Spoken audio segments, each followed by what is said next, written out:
Bonjour à tous et bienvenue sur la chaîne En robe des champs. Aujourd'hui, nouvelle vidéo sur mon bilan couture du mois de janvier. Alors pour celles et ceux qui auraient vu ma dernière vidéo sur mes projets du printemps, vous avez dû constater qu'au 14 janvier, je n'avais toujours rien fait. Donc je me suis mis pas mal la rate au courbouillon comme on dit pour essayer de coudre quand même davantage, d'éradiquer mon stock et d'avoir des choses à vous présenter et aussi des vêtements à me faire. Donc j'ai quand même réalisé 3 vêtements en 15 jours. Je suis contente de moi. J'espère que peut-être ça m'aura donné un rythme et au final c'est possible d'en coudre plus. Moi qui trouvais toujours ça quand même, les filles qui en font 5, 6, 7 par mois, je me dis toujours que c'est intenable ou alors elles doivent faire que ça de leur journée et comme quoi j'en ai fait 3 en 15 jours donc tout est réalisable, faut juste se donner un peu de bonne volonté. Alors je vais vous présenter mon premier projet, c'est une blouse. C'est le chemisier 103 du Burda Style d'avril 2021. Donc voilà la couverture. C'est un chemisier que j'avais déjà réalisé. Voici donc le dessin technique. Alors je l'ai réalisé en taille 38. Je vais essayer de vous donner plus d'infos parce qu'à chaque fois que je fais le montage, je me rends compte que je parle trop vite et pas assez et que j'oublie plein de choses. Alors je l'ai réalisé en taille 38, il vous faut 1,85 m pour le dessus et 75 cm pour la doublure. Burda le fait du 34 jusqu'au 42. Et pour ça, pour ce modèle-là, il vous faudra 3 petits boutons et de l'élastique en 1 cm, il vous en faudra 50 cm. Alors je vais vous montrer du coup mon projet. Alors c'est une blouse que j'avais déjà réalisée au printemps ou à l'été dernier dans une crêpe imprimée des Couplans de Saint-Pierre et j'avais totalement fondu dessus et je me suis dit que j'allais exactement refaire la même chose et j'avais du coup le tissu qui me plaisait bien. Donc c'est une mousseline plumetis fleur d'antan, donc j'ai eu ça au Couplans Saint-Pierre. Hop, à 10,50 € les 3 mètres. Donc regardez-moi ça comme c'est mignon. Vous avez le bord de la manche qui est élastiqué. Hop, c'est un petit peu transparent. Et du coup, j'avais du voile de coton et je m'en suis servi pour faire la doublure.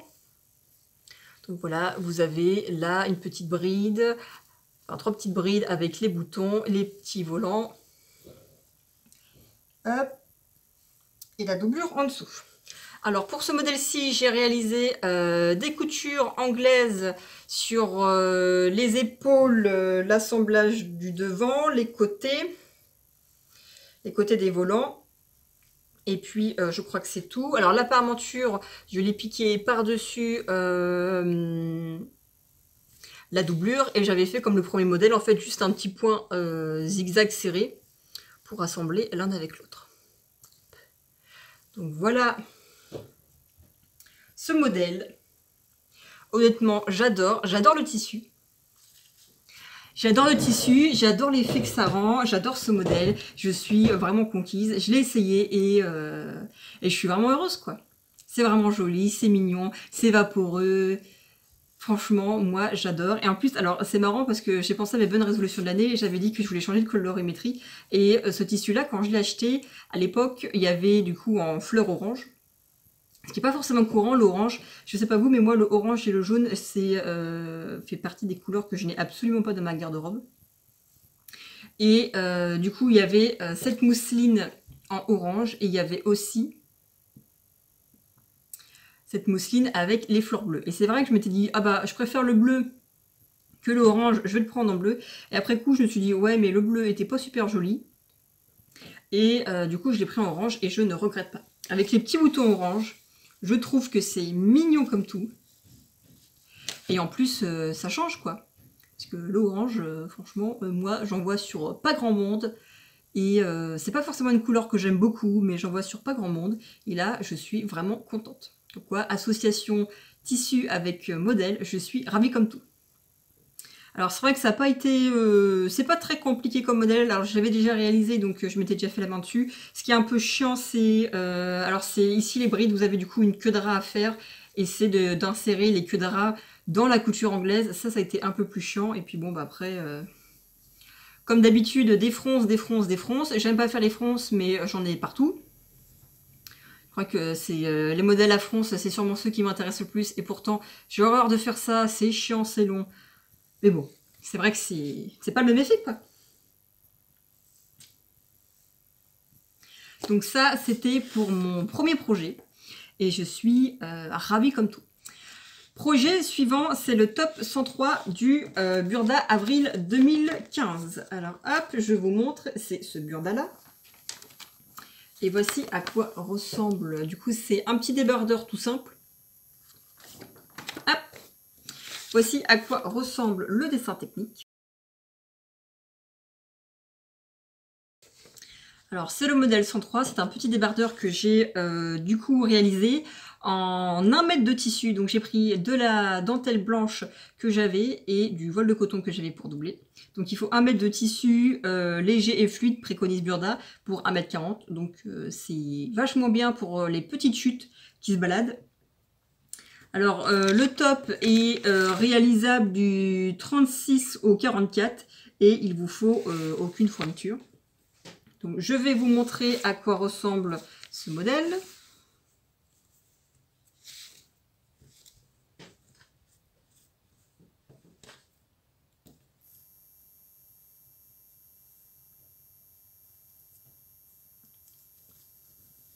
Alors, je vais vous montrer à quoi ressemble ce modèle. Alors, hop, vous voyez, c'est un petit débardeur avec une encolure en V. Et là, vous avez du coup des empiècements sur les côtés.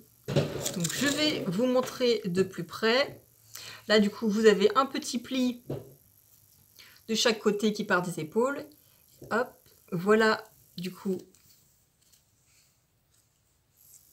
la dentelle. Et voilà le débardeur. Alors du coup, c'est une dentelle que j'avais récupérée chez une couturière, donc je ne pourrais pas vous mettre le prix. Le voile de coton, c'était, que je ne dise pas de bêtises, 14,90, c'est 3 mètres. C'est le même voile de coton que j'ai utilisé pour la blouse d'avant. Alors c'est un modèle pareil tout bête, j'ai coupé mes morceaux avec le voile de coton et ensuite avec la dentelle et j'ai assemblé les uns avec les autres. J'ai fait, alors c'était pas hyper long comme modèle, c'est juste moi qui ai voulu faire des finitions un peu plus propres, donc c'est pour ça que j'ai mis un peu plus de temps. Donc hop, vous verrez par exemple que pour les épaules j'ai fait des coutures anglaises et vous avez du coup un biais qui borde tout le tour. Hop, vous voyez de l'encolure et puis des emmanchures.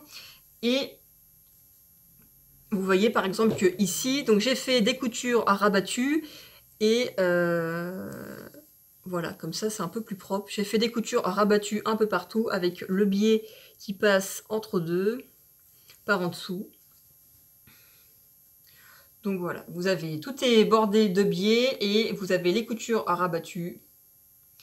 Un petit tourlet tout bête en bas. Et voilà, c'est tout bête à faire. Alors en plus, c'est ce que je vous ai dit, moi j'ai pris un peu de temps à faire les coutures rabattues. J'aurais pu me dire, hop, assemblage, surgé, basta. Mais je pense que bah, c'est dans ces petits projets-là qui prennent pas beaucoup de temps que des fois on peut se permettre de se dire, bah tiens, je prends 1 heure en plus pour faire des finitions un peu plus agréables que quand on a un projet qui est déjà long, on a peut-être envie qu'il se finisse plus vite. Donc voilà, j'ai voulu prendre mon temps, faire quelque chose de propre. Et c'est vraiment mignon comme tout. Donc je pense que je le referai sûrement dans un tissu peut-être un peu plus fluide, comme de la viscose, parce que c'est vrai qu'il fait un peu raide quand même, je trouve. Mais j'en suis très contente. Et puis du coup, il me restait pas beaucoup de dentelle blanche, donc j'ai quasiment tout utilisé. Donc super, et puis voilà, moi je trouve que la dentelle, c'est toujours du meilleur effet, c'est toujours raffiné, c'est mignon, moi j'adore.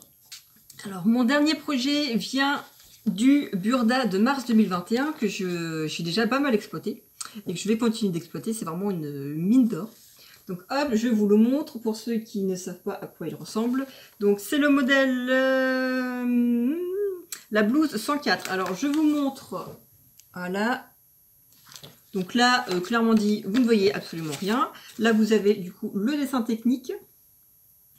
Donc c'est une petite blouse toute simple avec 2 plis de chaque côté du devant avec des boutons par en dessous. Des pinces dans le dos et sur la poitrine. Vous avez une fermeture à glissière qui fait tout le long en fait de ce modèle-là. Et vous avez aussi le modèle décliné en robe. Donc je vais vous montrer mon modèle. Hop.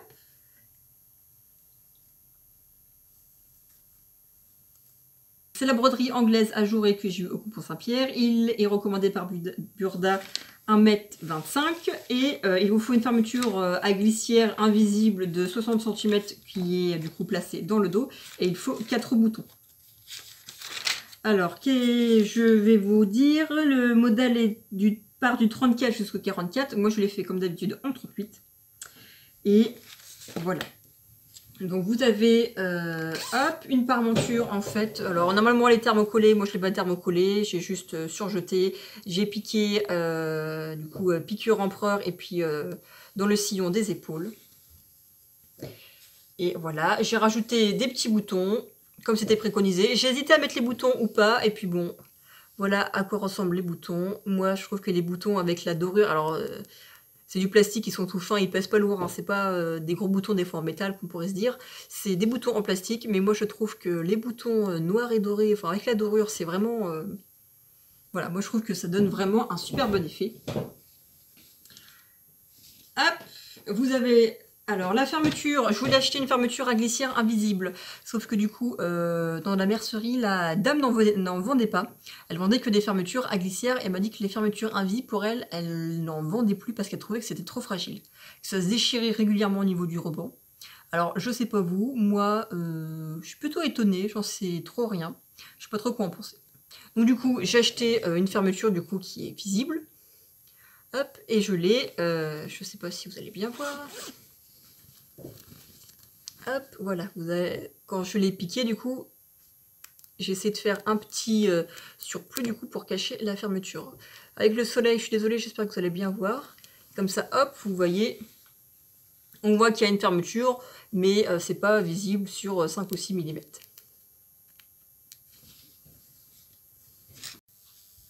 Alors c'est un modèle du coup tout bête, pareil, et pas compliqué à faire. En plus, pour une fois, il n'y a pas de France. Mais non, c'est tout bête, c'est facile. Enfin, moi, je n'ai pas trouvé grande difficulté. J'allais dire, la difficulté, c'est peut-être à la rigueur la fermeture, mais sinon, tout le reste, vous voyez, c'est là, il n'y a pas de fronce, un ourlet tout simple. J'ai fait des coutures juste couchées, surjetées. Là, je ne me suis pas embêtée à faire des coutures rabattues et tout. Et puis voilà, quoi. Vous voyez, tout bête, ça a été assez rapide.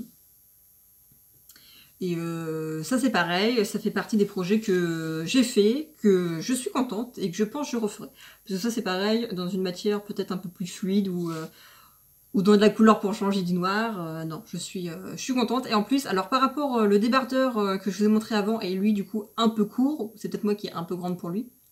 Parce que la stature de Burda c'est 1,68 m et moi je suis un peu plus grande.